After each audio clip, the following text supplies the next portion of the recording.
kit at Mustang. So I'm gonna try to see if my Pittsburgh 3-ton low profile jack is working, at least at lifting up the Fox body on one side. I had some issues with it a while back,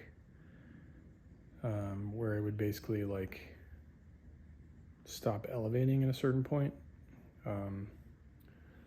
So I'm just gonna test it again, and then if it's still not working, I will be looking into buying a replacement at some point, probably a different company or a different brand, but everything I've read on the internet about jacks is that there's something wrong with all of them. It's just what you can tolerate, which seems like a really low bar for something that the safety of yourself and your vehicle relies on so much when you're doing stuff in the garage, which, whatever, I don't know.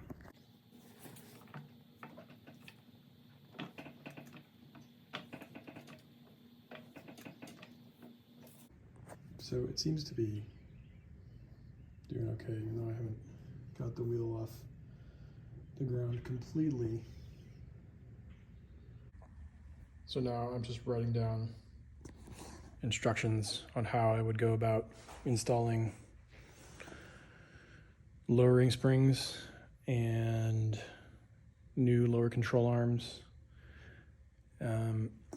So it seems like when I get to the step of removing the old control arm completely, I would want to make sure I review what I need to do for installing the bump steer kit and new caster camber plates, which I was also planning on adding to the Fox body as part of this larger installation process.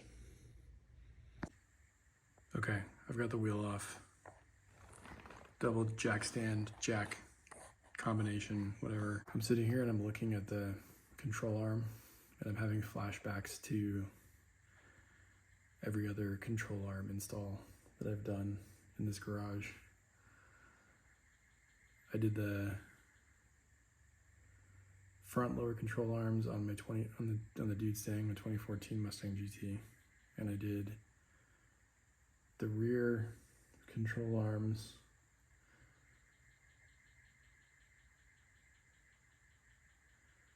now I'm trying to remember if I just did the rear lower control arms on this one.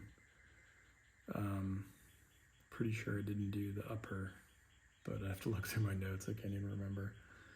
And I didn't do the rear control arms on the dude Stang, but I did the control arm relocation brackets, and that was not as awful as the other ones, but also wasn't great.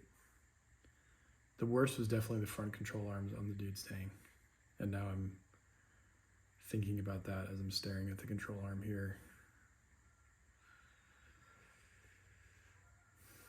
Of course, now I can't find my fucking needle nose pliers, so I can't do the first thing that I need to do. This is classic. Make sure you have all of your tools and the parts laid out in front of you and ready to go when you do something like this.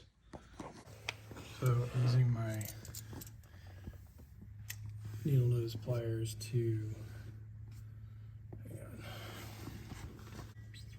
get to that cotter pin on the castle nut on the ball joint. So the first step is to remove the cotter pin, which it's a little bit closed in now. Earlier it was completely spread out up and down, but hang on. Okay, you should be able to see it's a little bit tighter together now, and then hopefully I can push it out the other side. I have no idea if you'll be able to see this.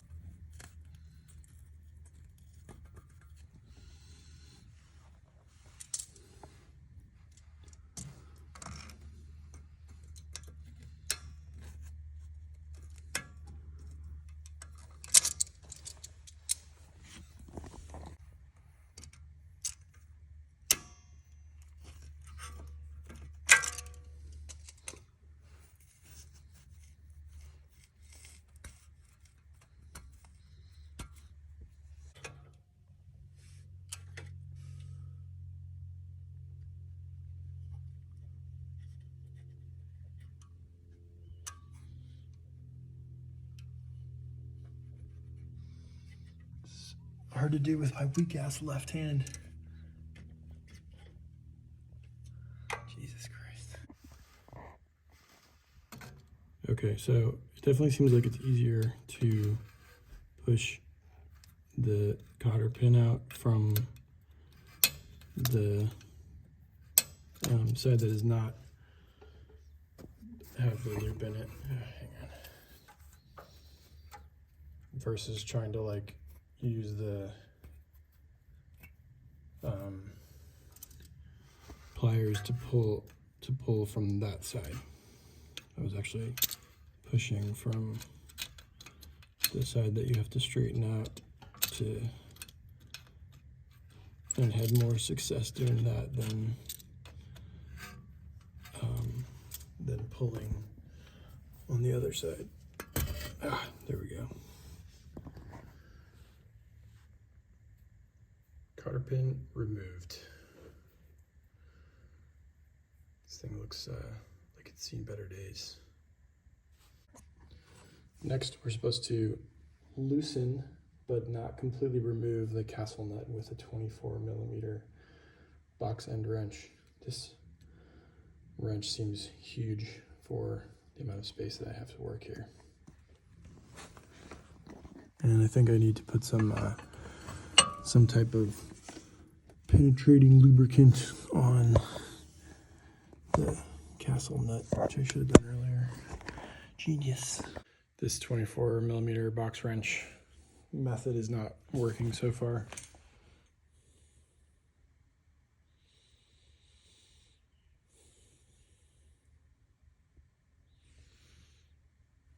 Okay, just when I thought it wasn't going to work, it actually worked.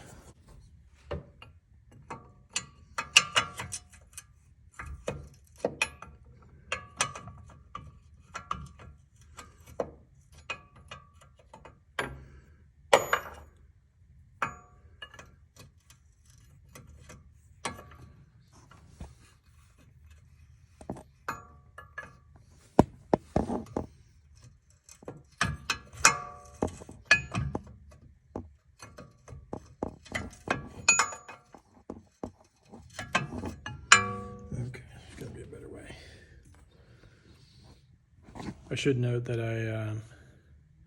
I ignored the part of the instructions that says to turn the wheel to allow easier access to the castle nut on the ball joint. Anyways, it says loosen but do not remove the castle nut with 24mm box end wrench, and then back the castle nut until the top of the nut is even with the top of the ball joint. Okay, now I'm thinking this is probably the part where I should have turned the wheel. So I gotta go grab my keys. But basically, once you loosen the castle nut, it seems like you're supposed to hit the side of the control arm with a big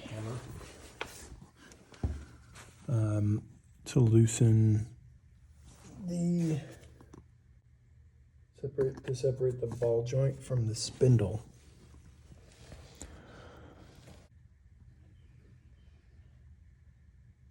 Which I guess would make the control arm itself, like this side of it would come loose. So I was just watching another video, and now I'm a little skeptical of this hammer process. This other one that I was watching, the guy removed the brake caliper first